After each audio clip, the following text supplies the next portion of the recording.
اکثر علماء کا تمام روایتوں کو مد نظر رکھتے ہوئے اکثر علماء کا فرمانا یہ ہے کہ یہ شب قدر یہ ایک سال کسی رات میں ہوتی ہے، دوسرے سال کسی رات میں ہوتی ہے، تیسرے سال کسی رات میں ہوتی ہے. ضروری نہیں کہ ہمیشہ 21 ہی میں ہو، ہمیشہ 27 ہی میں ہو، وغیرہ وغیرہ.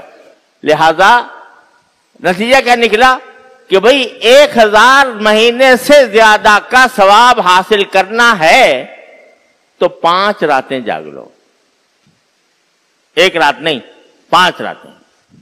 21ویں رات، 23ویں رات، 25ویں رات، 27ویں رات اور 29ویں رات جاگ کے کیا کرو؟ جلسہ، دعوت، دیگے پکوانا، یہ کرے، نظمیں پڑھنا لاؤڈ سپیکر پر،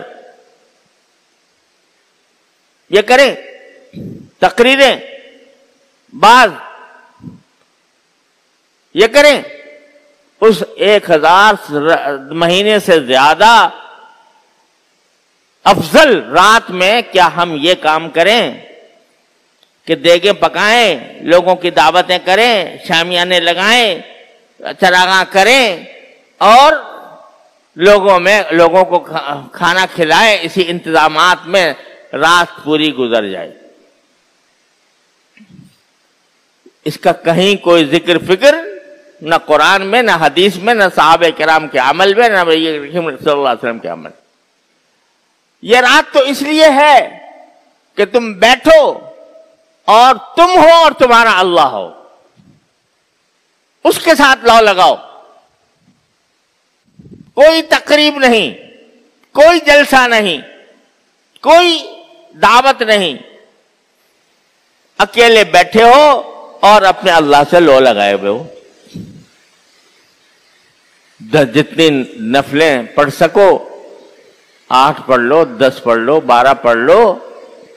اگر توفیق ہو تو لمبی لمبی صورتیں، لمبے رکوع، لمبے سجدے.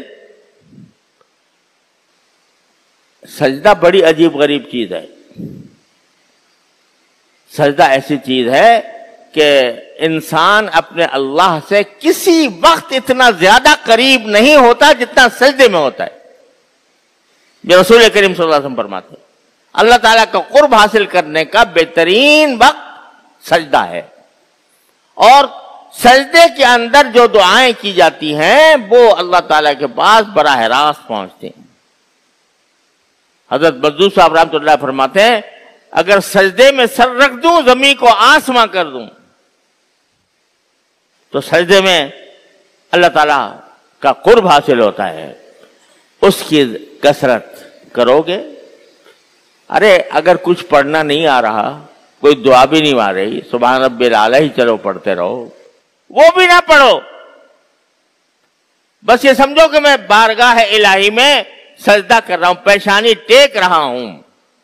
اس بارگاہ میں ٹیک رہا ہوں کہ جس بارگاہ سے بڑی بارگاہ کوئی ہے نہیں. وہی سخی داتا ہے، وہ میرے اس پیشانی کو رد نہیں فرمائے گا. اس امید کے ساتھ سجدے میں رہو. تم ہو اور تمہارا اللہ ہو. عبادت کرو. جتنی رکعتیں پڑھ سکیں اتنی رکعتیں پڑھ لیں. جتنی اگر نہیں پڑھ سکتے ویسے ہی تلاوت کر لیں قرآن کریم کی. اور پھر دعائیں مانگے. دعا بذات خود عبادت ہے. اپنی ساری حاجتیں، ساری ضروریات دنیا کی اور دین کی اللہ تعالی سے مانگو اس رات میں.